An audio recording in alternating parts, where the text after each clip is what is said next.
What is additional with sexual torture is often there's reproductive consequences for women, but also sometimes for men, depending on the type of torture. There's also the societal shame that regularly comes with having been subjected to sexual forms of violence. No one can act with impunity. These are crimes that are beyond the pale. We are talking about human beings. We're not talking about numbers. We need a court. That's as simple as that.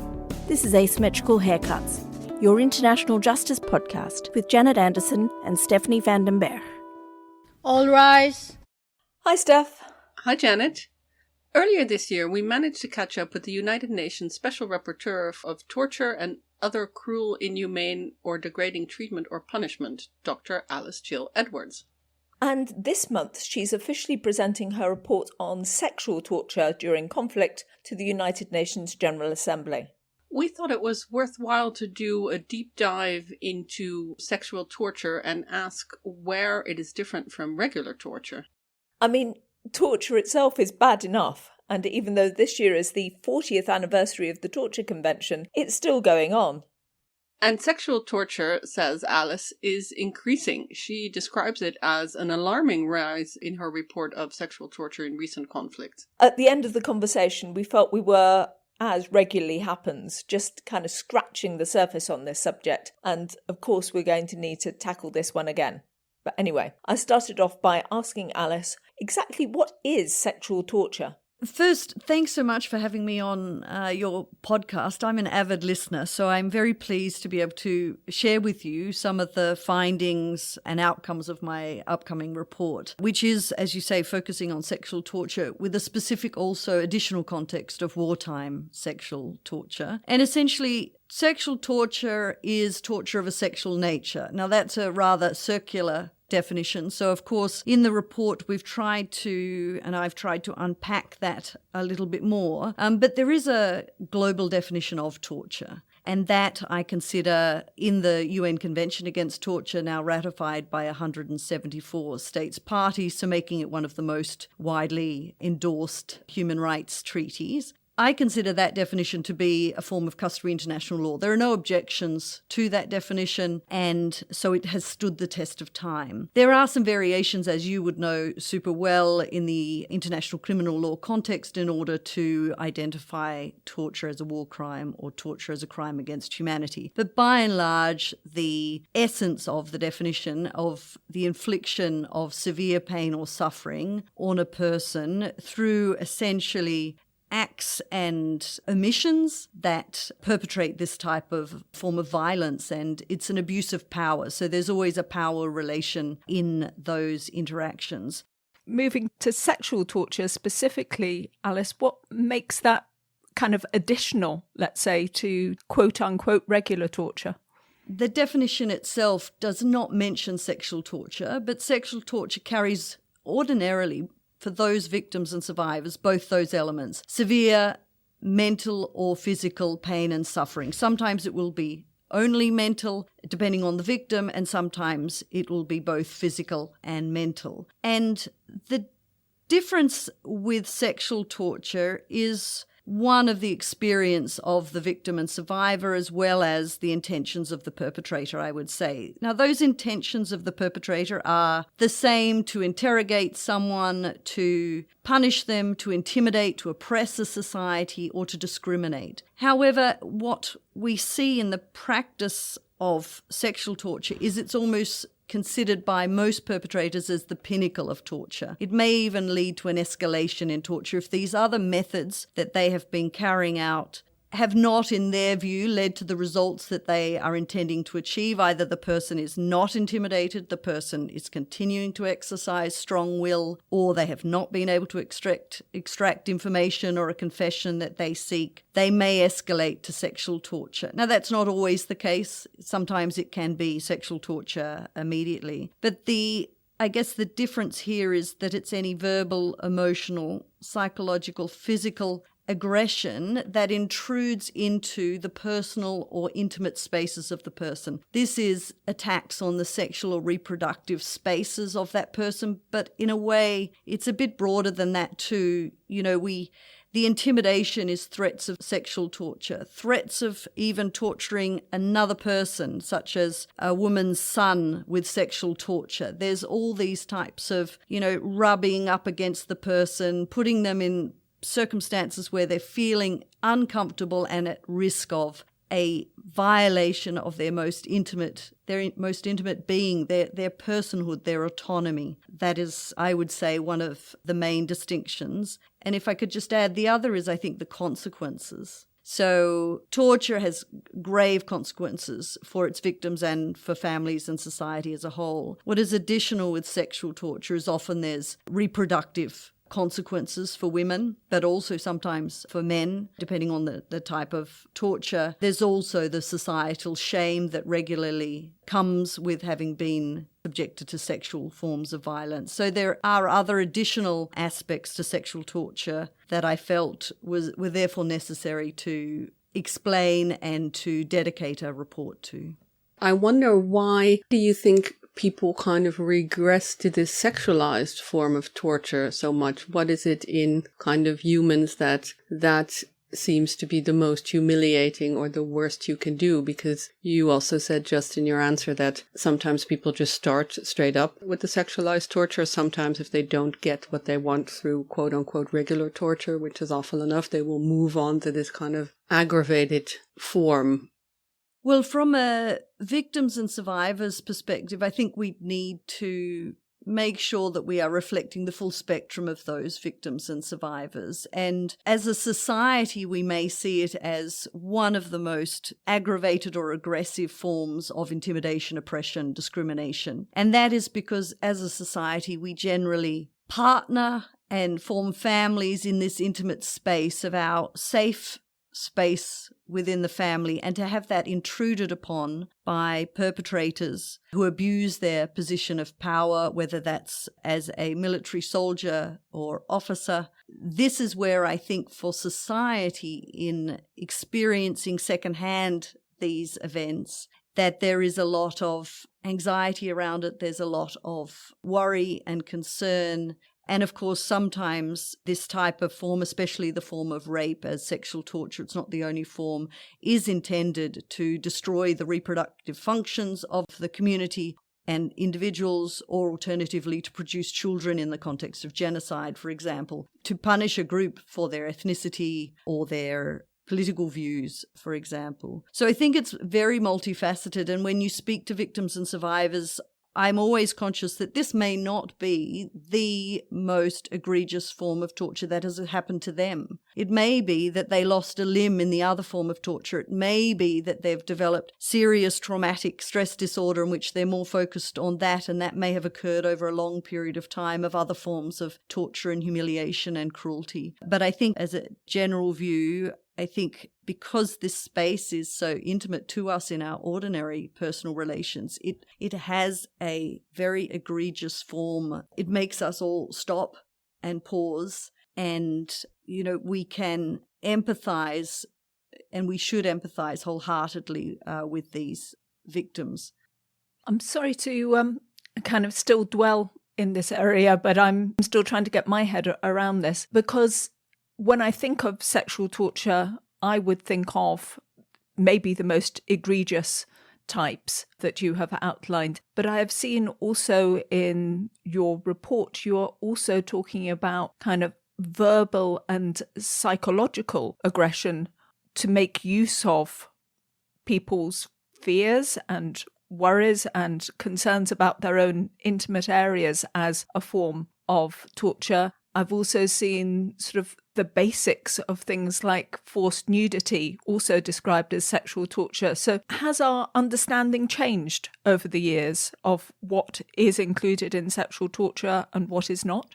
In that context, and in the report, there's kind of a long description of sexual torture and what I term other outrages on upon human dignity, which also, as you know, is a war crime. But of course, the torture prohibition is a prohibition on torture and other forms of cruel, inhuman, or degrading treatment or punishment. Whether it falls into one or other of those categories will be essentially a question of a degree. The courts have generally held it depends on the nature, the intensity, or the duration of that harm being inflicted on the person, coupled with the individual and personalised circumstances of that victim or survivor. So, for example, their age, their sex/gender, or their other circumstances of vulnerability. One can think of disability and other factors such as that. So that spectrum of kind of listing the types I thought was necessary in order to give a clearer understanding of all the different types and that they're all prohibited. Whether they fit into one or the other will be up to courts at the end of the day to decide. Forced nudity is not only, forced nudity, there's humiliation in that. Forced nudity meaning it's unlawful nudity as opposed to strip searches that may be required, and then there are certain ways in which they should be carried out. But it does instill, and I would agree with you, Janet, it instills in us one of these fears that it would escalate, that forced nudity isn't just forced nudity, verbal abuse around, we will perpetrate further aggravations such as rape, or we are going to take your family out and we are going to rape your daughter, etc. All of these terrible things are very intimidating and very harmful and do lead to psychological forms. So I think in this space, whether or not someone has been physically harmed, there is always the psychological torment that accompanies this. And that list, is long. I've seen cases of electrocuting, mutilating, or targeting of genitalia, both male and female. Sexual enslavement and sexual slavery also falls within this sexual torture. Mock or real castrations, forced abortions, pregnancies, sterilizations, forced masturbation and urination. I mean, the list is long of the types of what can only be described by ordinary people as perverse behavior. However, there's another part of the report that talks about trying to understand offender behavior better, and it appears, and you had a very good podcast on recently also, which we relied on in writing the report, that perpetrators are, in the words of Hannah Arendt, also, the banality of evil, that people commit terrible atrocities in the right conditions. Thanks for the shout out on that. To be perfectly honest, I find myself really annoyed by the idea of trying to consider why perpetrators do what they do. But anyway, I'll let Stephanie pick up with a more normal question. Go ahead. We'll link, of course, to the podcast on perpetrators that Alice referenced in the show notes. I think she's talking about our Alette Schurder's podcast of types of perpetrators. When we think about sexual torture, we often conjure what happens to women in wartime rapes, but you spoke that this happens both to women and girls and also men and boys. And in the recent period, especially in Ukraine, you see there's now a growing attention for sexualized torture against male detainees specifically in Ukraine. How do you see that attention growing to kind of male sexual torture, and how is it different for men and women? And we'll go to the differences also between genders and adults and children after this. But I first want to ask about the very, very binary question, which is probably very outdated at this moment, but to ask, how is it different for men and for women? What we've known for a long time, and there are cases, in fact, the first cases in the International Criminal Tribunal for the former Yugoslavia were about sexual violations of men. So those types of acts against men and boys have been there all along. I think there has been a helpful number of writings by academics and by practitioners to acknowledge that those harms have also occurred and are also occurring. I think the scale is still widely unknown, but what is interesting in the Ukrainian context was the space in which former prisoners of war and civilian detainees of Russian forces were able to be given the space to talk about the wide range of things that had happened to them. And within that context, they were exposing more and more forms of sexual torture, such as mock castrations, electrodes being attached to genitalia, other forms of humiliation, threats to humiliate and to rape female family members, and so forth. That, I think, and the prosecutor's office, of the 300 cases they have currently registered that they are investigating for sexual torture, 36% of those involve male victims. So I think it's evident that this is happening, and I think in more and more acknowledging it, we need to stay attuned to it. In answer to your kind of second part of the question about what's the difference, there's not necessarily, there are a lot of similarities.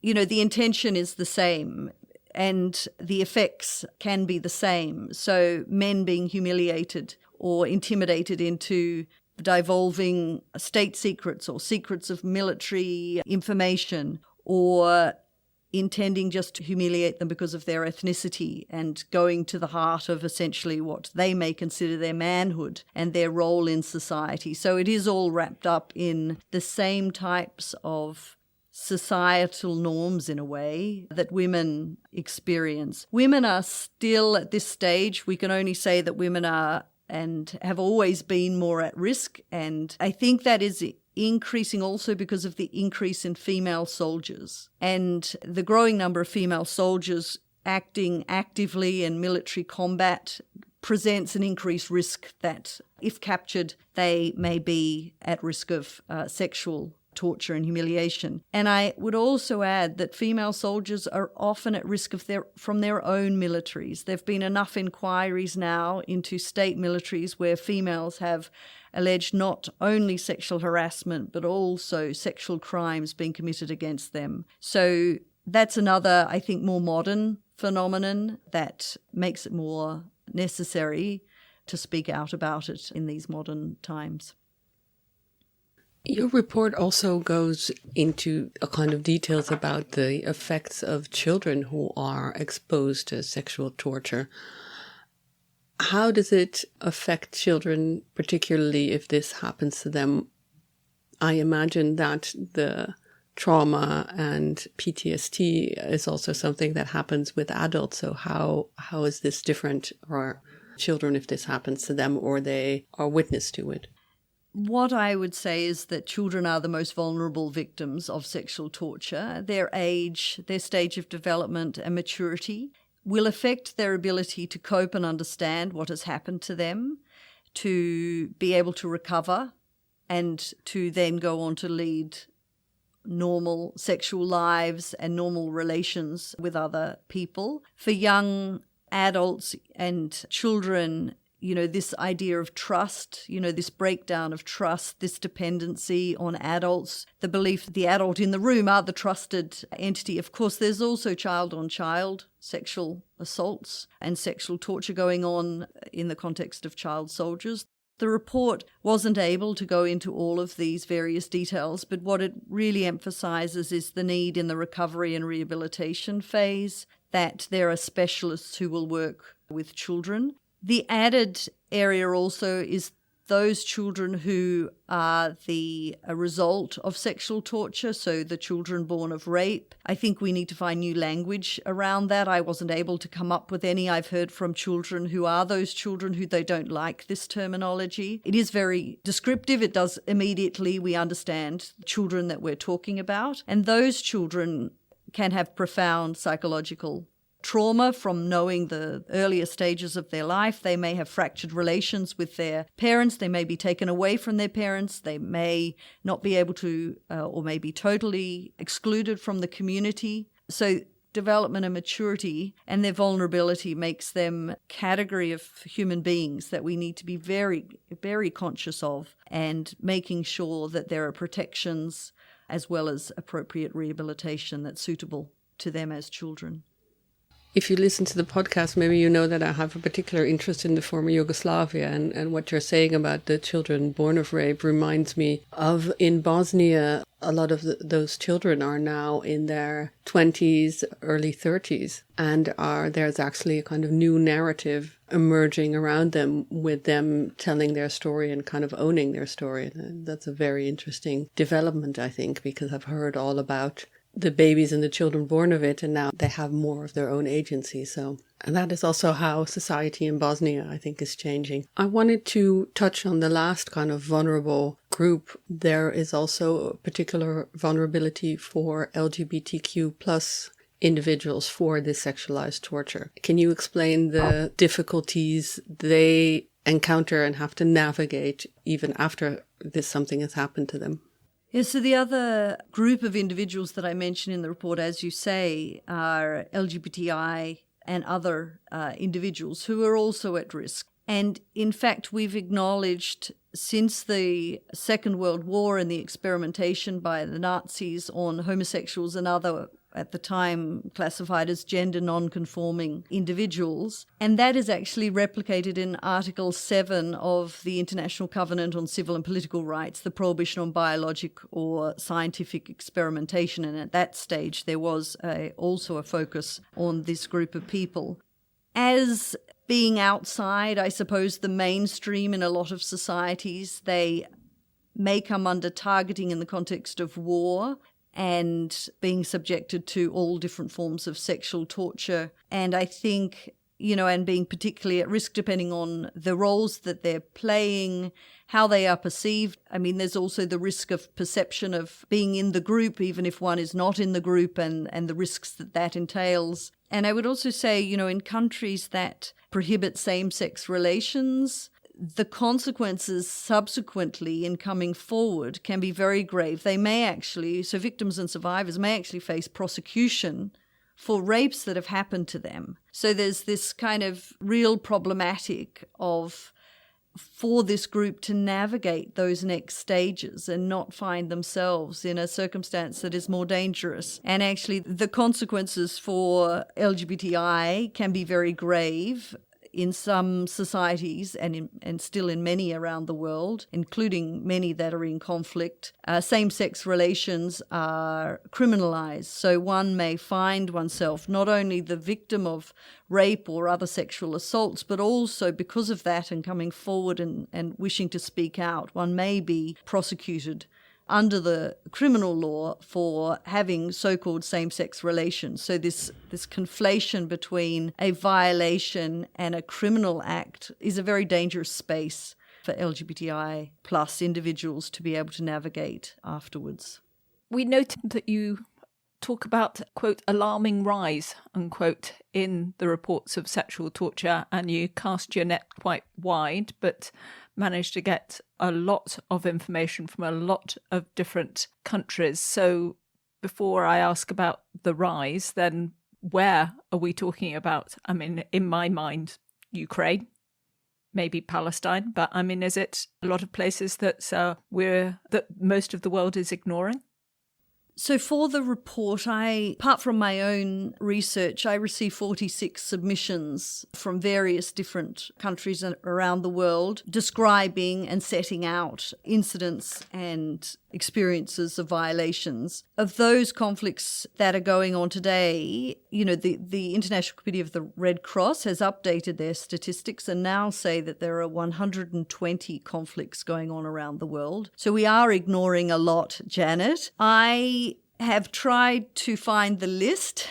They were, a few months ago, it was 100. So they count every front of the war. So every conflict, if it's a different armed group that may be fighting with the state, for example. So within a single state, there may be 5 or 6 conflicts of a non-international character ordinarily going on. But of those that are most predominant, yes, I carried out an official country visit to Ukraine and listened to many interlocutors as well as victims and survivors, and the rate of sexual torture and or other sexual, cruel, inhuman or degrading treatment or punishment was high. The numbers of women victims was more difficult at that time to delve into in the short space of time I was in the country. One of the quite telling signs was that one NGO reported to me that they had, after a particular region had been liberated from the Russians, that the women, they distributed 5,000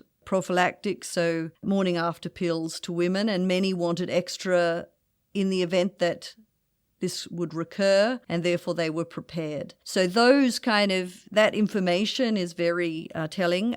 Sudan, there are reports of widespread rapes being committed by both sides, by the government forces and the RPF. In that context, the Democratic Republic of Congo has long been, in the North Kivu area, long been a hotspot for sexual forms of torture. And the point in the report is also for investigators and prosecutors. I think one needs to be prepared and one needs to assume it's happening in order to be prepared to be able to respond and be ready. There are too many contexts where it is considered a secondary afterthought, and that's still today. We had that back with Bosnia and in Rwanda, and that's still the case today. So it's happening. It's, I can't say, to greater or lesser extents, but in those three conflicts listed, it is happening on a relatively regular basis. There's a whole kind of complex set of questions involved there. Sort of, why is it that investigators and prosecutors are not already prepared, having known that it was happening in the 1990s and therefore it's also happening now? I mean, you've explained how you can sort of tell that at least conflict seems to be increasing because the ICRC says so. But is it possible, I'm thinking very journalistically here, is it possible for me to write a headline saying sexual torture is on the increase? I mean, can you justify that and say, yes, there's more of it than there used to be, or is it more that we are now acknowledging? Yeah, it's a very good question. In the report, I say I'm alarmed by the prevalence and intensity of sexual torture and that reports are increasing. Partly the reports are increasing also because we've got better as an international community at looking at some of these crisis situations and staying attuned to that, thanks in part also to the conflict-related sexual violence and the whole women, peace and security agenda. But at the domestic level, at the national level, I think this is, if it's not a neglected area, then it is kind of a secondary focus depending on what else is going on in that conflict. There are many pressures and, many crimes going on, and regrettably, we still seem to need a prosecutor who's ready to really make this a priority. And I've got a lot more to say on kind of how investigators and prosecutors should go about this, because I think some of the practices that we've been carrying out for a long time have not been doing justice to get us the appropriate pictures. Okay, you've invited it now, Alice. Go for it. What's wrong with the system? What are prosecutors failing to do?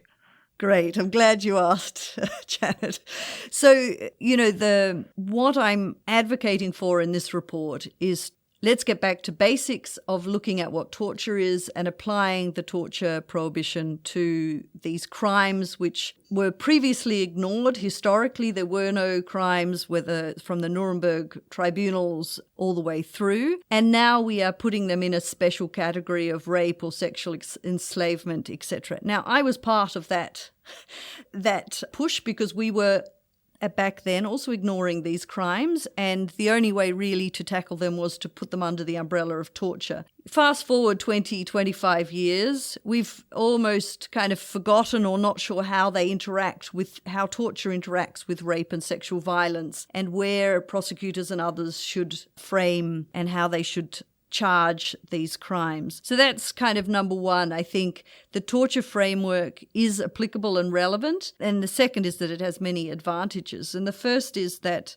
in terms of prosecutions, the question of consent is not a criterion for torture.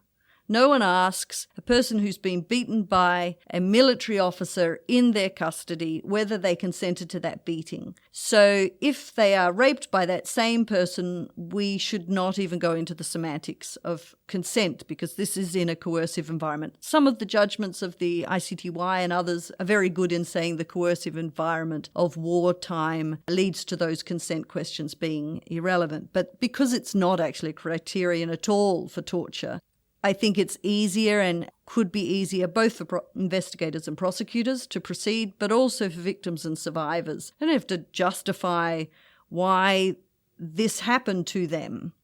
This is not for them to be explaining that they didn't consent. They were in a circumstance in which they were in a coerced environment under the authority and control of another person, a person in authority. And the other point just to make is around interviewing. I think we've come a long way with the way in which we carry out interviews, but there is this focus, especially when interviewing women and girls, there seems to be this almost unnatural need to know whether sexual violence occurred. So women are being interviewed in a way different to men and boys. I see this a lot. Women, we want to know whether there was rape or sexual violence. We need to know for our reports, for the UN reports, we need to know the size and gravity, etc. But in focusing so heavily on that, I think we are disabling women from being able to speak about the full spectrum of what has happened to them, of which the sexual torture may be one part of a wider pattern of torture against them, in which there are multiple crimes that may be exposed by allowing the victim and or survivor to be able to speak more freely about what has happened to them. And that's actually good investigative interviewing, the wide open questions, and then only seeking the clarifying points once you've allowed the individual to express themselves. Compared to men who are asked the wide open questions, and they get to document the full spectrum of harms that have occurred to them, and within that context they may venture to say that there were sexual forms or they witnessed others being sexually assaulted, etc. And therefore we get good information, good data, and good basis upon which to proceed to prosecution. So to give a plug to the Mendes Principles on Investigative Interviewing, which I worked on for a long time in a prior capacity. Also, there's a very good training tool by the Convention Against Torture Initiative, which is a governmental initiative on investigative interviewing. And it's exactly this, allowing people to speak more freely and not being, as interviewers and investigators, solely focused when you have a woman in front of you about whether you need to know this particular aspect, and being trained appropriately on how to do all of that interviewing, which is a specialist skill. I'm kind of surprised, I think, because a lot of the narrative we always hear is that before times in the 1990s, it was always a bad thing that rape was kind of grouped under torture, and it's a real victory that rape was recognized as a separate crime. And now you're saying the pendulum swung too much that way, where we all try to put it in this special category and we hyper-focus for women on rape and sexual violence, and therefore don't look at it as torture in a wider idea. I'm curious if you can put the genie kind of back in the bottle. There was so much advocacy around getting this in separate categories, and you see so much of the focus of the ICC prosecutor on sexual violence and gender-based crimes, and to have this kind of special category. Is your advocacy really to not have them anymore, or is it look more broadly and in that sense treat men and women the same? Now you've gone too specialized? As the Special Rapporteur on Torture, my role is to make sure all forms of torture are investigated and prosecuted. I actually presented an earlier report, which is HRC 55/52, which is on the duty to investigate and prosecute crimes of torture. It was that report I was not able to go into the detail on sexual forms of torture that I had wished, so this is in a way the follow-up report to that earlier report. I am of the view, and it's in the report, that cumulative charging is fine. I'm not saying we shouldn't have these other specific crimes. What I would like to see is that all of the crimes of torture perpetrated against women are being investigated and prosecuted, and not only rape or other forms of sexual assault. And, the ICC guidelines suggest that there should be cumulative charging, which is what is happening at the moment anyway, because of course there's always overlaps with what's going on, but not always torture and rape. The other space where I was hoping to inject some thinking around is on the commissions of inquiry. So quite often you see the heading torture and inhuman and degrading treatment, and they document all forms of torture, and then they have a heading on sexual and gender-based violence. I've got no problem with keeping the issue of sexual and gender-based violence on the agenda. I think we need to, as I said, still today, investigators and prosecutors are not prepared, even when it's quite evident that this is a risk in all wartime contexts. However, there is something special about the torture prohibition. And if you allow me, from a legal perspective, torture is absolutely prohibited. No statutes of limitations, whereas at domestic law, for these types of prosecutions, there may well be statutes of limitations in which if a victim of rape does not come forward within 3 or 6 years, the person will never be prosecuted. There are no immunities, no amnesties, and no exceptions. There's no defense of superior orders. The other aspect that I think is really important is the penalties that might apply. So if you look at rape prosecutions domestically, the penalties are relatively along the line of ordinary assault between individuals, whereas torture, because it is being perpetrated generally by a state official or another official acting on their behalf or quasi or de facto official capacity, there is an elevated penalty. And in fact, the highest penalty shall apply commensurate with the gravity of the offence. And that doesn't always happen with rape and sexual violence, in part because there's still this putting women and girls as though that's their crimes over there. So I do think there is a need for some evening out. And I also think it's a woman's right to be able to have all of the crimes that she's been subjected to investigated and prosecuted. And as I said earlier, it is not always this crime that is the one that they wish to have at the forefront. So I think all of those things mean I'm not throwing the baby out with the bathwater. That's not at all the intention. I think everybody's worked very hard to get to this space. We've still got some failings, and I think there are real advantages in the torture prohibition and the crime of torture being applied appropriately in these settings, especially those of wartime sexual torture. So I'm going to ask you a final question. In the report, you particularly suggest that we need to find some way of shifting shame from victims to the perpetrators. I mean, that's just huge. It's quite difficult. I mean, how do you think that we can actually encourage that so that people feel more confident to be able to report? Yes, you've hit one of the very complex nails, and this is of shame and stigma, that I consider as one of the main obstacles to successful not only prosecutions, but also rehabilitation for victims and survivors, but also for society as a whole to recover and for peace to be restored. And that is another reason why the torture framework is so useful, because we don't talk about shame in the context of having been tortured.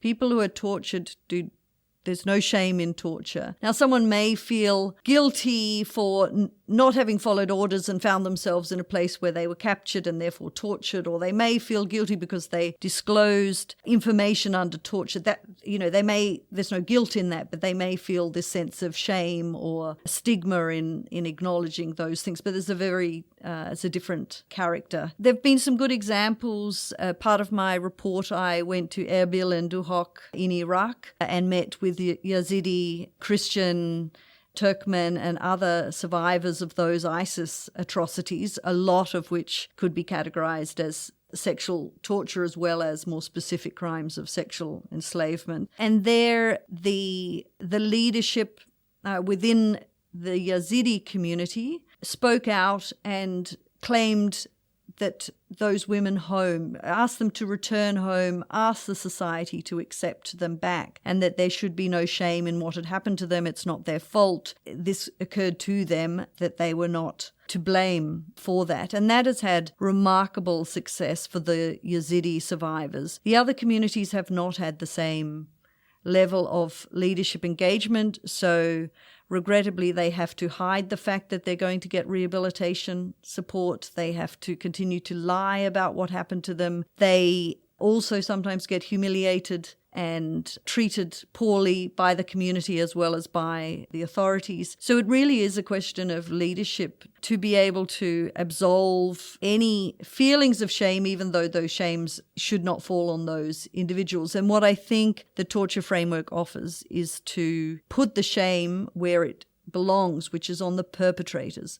This is not about the morality of the victims and survivors. It's about the morality of the perpetrators. They have crossed a line into the code of how we behave as human beings and what we understand as dignity and humanity. And that is where the shame should lie. And of course, there's huge amounts of work for us to get there. Accountability is one of those stages, rehabilitation for the whole of society is another, proper legal and procedural frameworks. The report documents quite a number of other steps that can be taken. But the only last thing I wanted to say is involving victims and survivors in any policy or legal decisions affecting them, and not just as people that are consulted, but as co-creators of what that future looks like, of what reparations they're entitled to looks like. That has been a very strong message from all the victims and survivors that I've spoken to. And they were disempowered because of the assaults that occurred to them.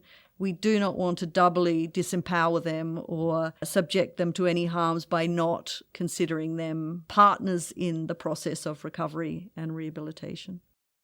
The second then asymmetrical haircuts question is for the real legal geeks here, is do you have a favorite court case or proceedings or a legal situation that you like to teach you, I don't know, talk about at parties, or something that prompted you to start looking in this area or be in the legal space?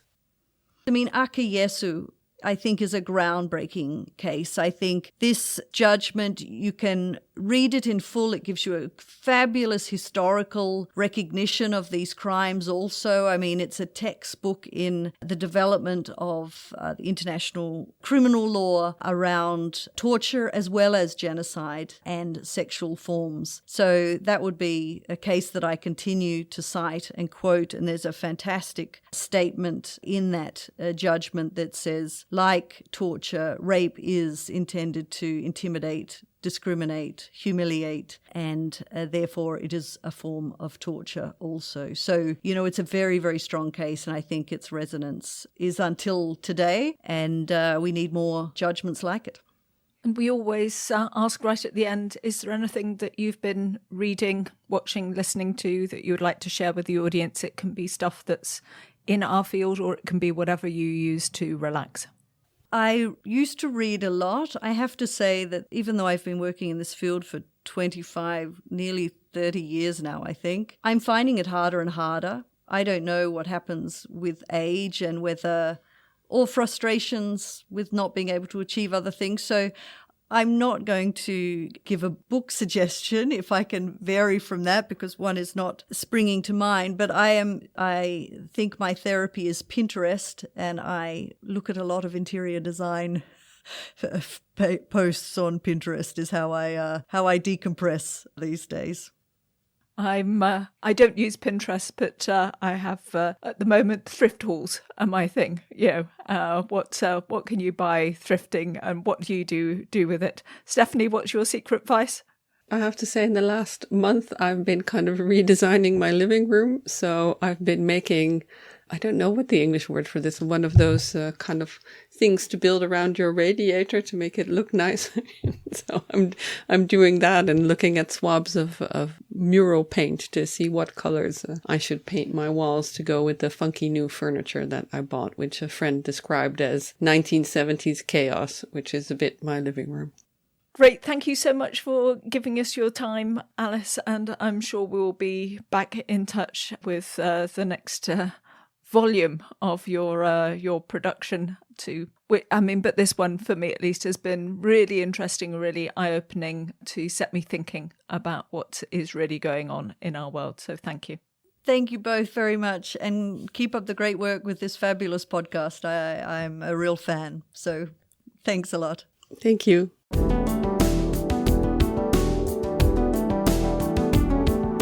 This was Asymmetrical Haircuts, your international justice podcast, created and presented by Janet Anderson and Stephanie van den Berg, in partnership with the Hague Humanity Hub. Music is by Autonautics.com. You can find show notes and everything about the podcast on asymmetricalhaircuts.com. This show is available on every major podcast service, so please subscribe, give us a rating, and spread the word.